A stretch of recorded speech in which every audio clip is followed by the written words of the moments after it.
Welcome back to Court TV Live. I'm Judge Ashley Wilcott. Thank you for joining us. Here we go, a moment to shine a light on the youngest victims among us. Of course, people who know me and don't know, my heart goes out to any children who are struggling with violence, especially from the people who should love them the most, their parents and their families. Right now, we want to talk about two of these youngest victims, Harmony Montgomery and baby Noah Tomlin.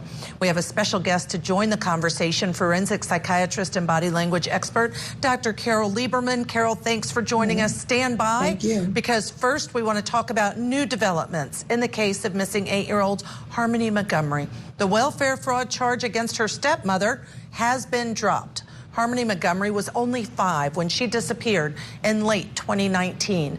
Custody of that little girl had been granted to her father, Adam Montgomery, just a few months before she disappeared. Kayla Montgomery, the stepmother, was initially charged with welfare fraud for obtaining $1,500 worth of food stamps for Harmony while Harmony, this child, was missing.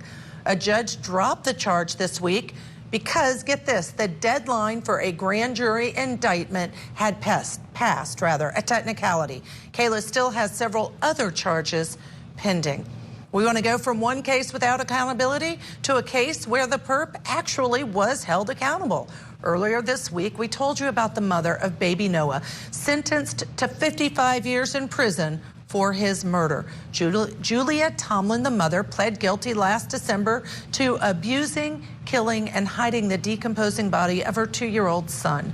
Police in Hampton, Virginia found Noah Tomlin's body at a steam plant back in July of 2019 after they spent 1 week of searching. Our affiliate WTKR has more on the background of this heartbreaking story. With her head hung low, 37-year-old Julia Tomlin sits ready to admit that she brutally murdered her 2-year-old son. Julia Leanna Tomlin unlawfully and feloniously did kill and murder Noah Tomlin. With bright blue eyes, 2-year-old Noah Tomlin, a thriving toddler, left this earth unrecognizable. Imagine a baby with missing limbs, missing body parts, and a skull with just a few hair strings. Officers searched thoroughly. Over the course of 15 minutes, Commonwealth's attorney Anton Bell laying out the horrific demise of the autistic boy. This community, if you remember, were out for days, all over a week, scouring this city looking for him. June 24th, Tomlin reports Noah missing from their Buckrow Beach mobile home. A massive search ensues. They've had drones out here. They've had dogs out here. Days later, Tomlin changes her story, stating Noah drowned in the bathtub while she was high on heroin. This 2-year-old had died horrifically at the hands of the mother, who had given a story that the child had drowned and that we were all looking for this child. It was the second of 2 lies she told as the frantic summer search for Noah continued. But when investigators entered her home, there was blood on the wall. There was blood on his sheets. There was blood on his T-shirt. Tomlin was arrested for murder, even as Noah's body was still missing. Days later, the little boy's body was found in an unimaginable place, stuffed in a diaper box and triple bagged, decomposing at the Hampton steam plant. You're going through literally millions of pounds of garbage.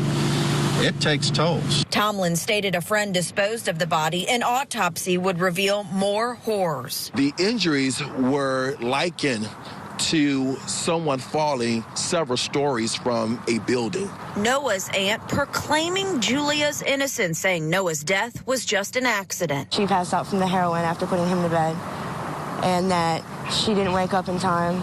And he tried to crawl out of the crib and fell onto the toy chest that was next to the crib. But Bell says the truth is clear. He was beaten to death, stuffed in a box, and dumped like trash. I don't really call this case justice. I would call it accountability. This community mourned and is still mourning the loss of Noah.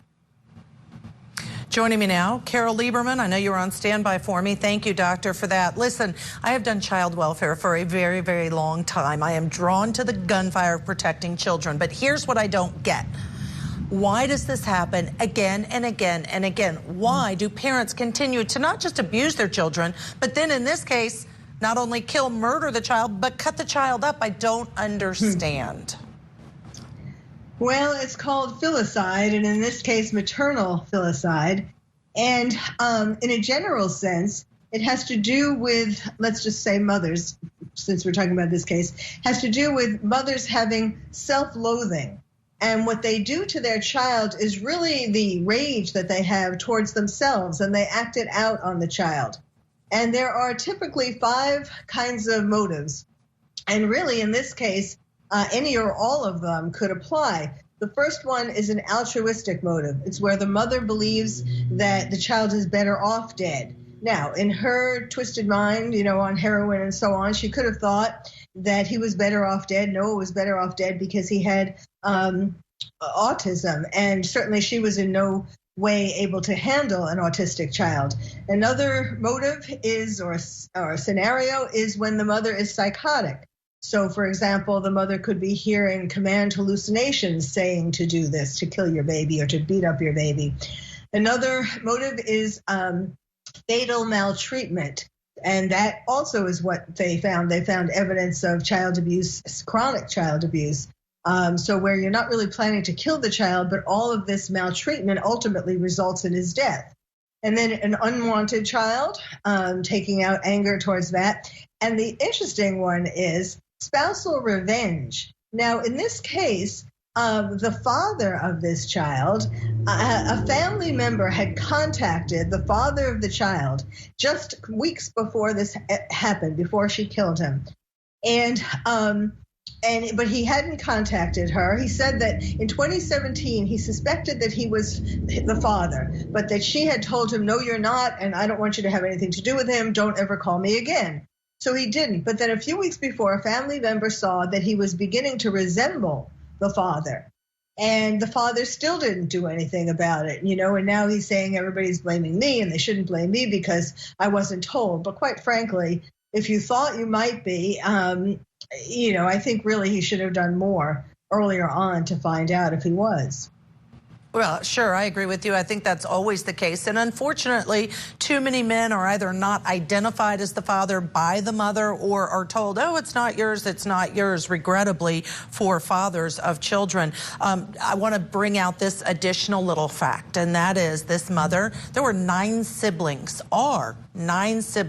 of Noah. And one of those siblings, this mother's daughter, testified, I want her to get the maximum penalty because she abused us. He got the worst of it. Noah got the worst of it. That's what the own daughter said. And 55 years. She's been sentenced to 55 years. That's the max on the charges that she was facing. And I must tell you, as a former judge here in Georgia, unfortunately, frequently, even for murder, there are individuals, mothers, who do not get the maximum. So from my perspective, it's a good thing that she got the maximum because she pled guilty. Look what she did to this little boy. But does it make a difference to our system, in your opinion, Dr. Lieberman, for people to hear that she got the maximum, that there are severe consequences and accountability when you do this to your child?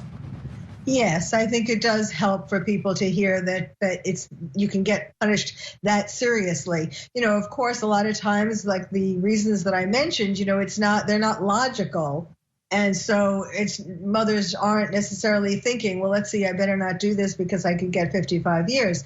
But yes, I mean, she certainly deserved it. Probably, I'm not sure if they took into consideration the fact that she had been abused physically and sexually and emotionally abused when she was a child and also by a boyfriend when she was a teenager. So maybe that was, of course, she got the maximum, so they couldn't have taken it into consideration that much. But yes, it does help. I mean, she certainly, one good thing is for 55 years, she's not going to be able to have any other children. Well, I don't know, you say that, but women have children in prison all the time. So, I'm not even convinced that may not happen. But let's talk about somebody who did defend this defendant, who said, oh, no, she didn't do this, couldn't have done this. Let's listen a little bit to Noah's aunt, sister-in-law, who testified. I've witnessed Noah bashing his head into the crib. He had spectral autism, and he would throw himself in the furniture. He would hit, every time he went to bed, he would hit his head and hit part of himself into the side of the crib. And the reason why she stopped The reason why the last time she saw him was at 1:30 in the morning is because she started holding him at night so that he would stop, because the doctor said they couldn't do anything until he was old enough to be tested for it. She didn't know what to do. And I know Tim Cartwell. He was every bit full of the capacity for evil that you could imagine. So you're blaming him instead of your sister? No, I'm saying that it was an accident. So even despite all the blood and evidence that was found inside the home? I believe that what happened was she passed out from the heroin after putting him to bed, and that she didn't wake up in time, and he tried to crawl out of the crib and fell onto the toy chest that was next to the crib. All right, Dr. Lieberman, what do you think of sister-in-law's belief that it was an accident? She wants to believe that, but there was evidence of chronic abuse. You know, there were rib fractures, there was a jaw fracture, there was evidence that this just didn't happen in this one final event. So, you know, yes, it is very difficult to have those kinds of behaviors and to try to control them and so on, and certainly beyond the capacity of this woman who was, you know, on heroin. But that doesn't mean that she shouldn't be responsible for what happened. Right, absolutely. She did get the maximum sentence, and I just have to reiterate what I always say, which is see something, say something. If you suspect any abuse of a child, please report it. I have to say goodbye to you, Dr. Carole Lieberman. I always appreciate all of your expertise. Thank you again for joining us for Youngest Victims today.